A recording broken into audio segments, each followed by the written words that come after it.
ভারতপন্থী একটা শাসন বাংলাদেশের উপরে আবারও চাপিয়ে দেওয়ার একটি চেষ্টা চলছে। আমরা জুলাইয়ের শত্রুরা বাংলাদেশের জনগণ তাদেরকে বাংলাদেশ থেকে বিতাড়িত করেছে, কিন্তু তারা বাংলাদেশের শত্রু রাষ্ট্র ভারতে গিয়ে বাংলাদেশের বিরুদ্ধে ষড়যন্ত্র করছে। আমরা বলতে চাই, ষড়যন্ত্রকারীদের ষড়যন্ত্র বাস্তবায়ন হবে না, হবে না, হবে না।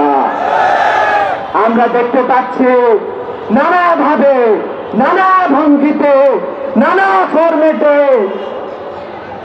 ভারতপন্থী একটা শাসন বাংলাদেশের উপরে আবারও চাপিয়ে দেওয়ার একটি চেষ্টা চলছে। আমরা জুলাইয়ের শক্তিদেরকে, জুলাইয়ের যোদ্ধাদেরকে বলতে চাই, যদি আবার কখনো কেউ বাংলাদেশের মানচিত্র নিয়ে ছিনিমিনি খেলতে চায়, বাংলাদেশের জনতা তাদেরকে শক্তিশালী জবাব দেবে। প্রিয় উপস্থিতি, জুলাই যোদ্ধাদের সতর্ক হওয়ার জন্য আহ্বান জানাচ্ছি। নানাভাবে ষড়যন্ত্র চলতেছে, আমাদেরকে সতর্ক হইতে হবে। আমাদের কাজ শুধু জুলাইকে জাগ্রত রাখতে হবে, আমাদের নিজেদের কাজ পরিবর্তনের মাধ্যমে। আমরা দেখতে পাচ্ছি বাংলাদেশের কতিপয় ছাত্র যারা জুলাই অভ্যুত্থানে নেতৃত্ব দিয়েছে, আমরা দেখতে পাচ্ছি এখানেও কিছু সুবিধাভোগী গোষ্ঠী তারা তাদের আখের গোছানোর জন্য নানা ধরনের কার্যক্রম পরিচালনা করছে।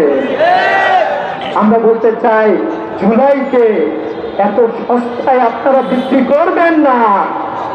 জুলাই আমাদের ভাই আবু সাইদের রক্তের উপরে প্রতিষ্ঠিত। জুলাই আমাদের অসংখ্য শহীদ এবং গাজীদের বিনিময়ে আমরা এই মুক্ত স্বাধীন বাংলাদেশ পেয়েছি। এই রক্ত, এই জীবন দিয়াকে আপনারা সামান্য মূল্যে বিনিময় করবেন না। সংগ্রামী উপস্থিতি, ইসলামী ছাত্র শিবির চায় একটা সত্যিকারের পরিবর্তন, এবং সেই সত্যিকারের পরিবর্তন শুরু হবে ছাত্র সমাজের মধ্য থেকে ইনশাআল্লাহ। আমি বাংলাদেশের ছাত্র সমাজকে, বাংলাদেশের সকল বিশ্ববিদ্যালয়, সকল শিক্ষা প্রতিষ্ঠানের যারা দায়িত্বে আছেন তাদেরকে বলতে চাই, জুলাই বিপ্লবের যে দাবি ছিল বিশ্ববিদ্যালয়গুলো ছাত্র সংসদের মাধ্যমে, ছাত্র নেতৃত্বের মাধ্যমে বিশ্ববিদ্যালয়গুলো পরিচালিত হবে, অতি দ্রুত সকল বিশ্ববিদ্যালয় ক্যাম্পাসে ছাত্র সংসদ নির্বাচনের দাবি জানাচ্ছে।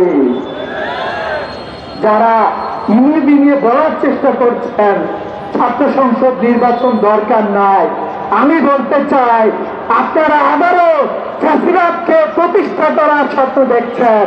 সেই স্বপ্ন বাংলাদেশের তরুণ সমাজ বাস্তবায়িত হতে দেবে না, দেবে না, দেবে না ইনশাআল্লাহ।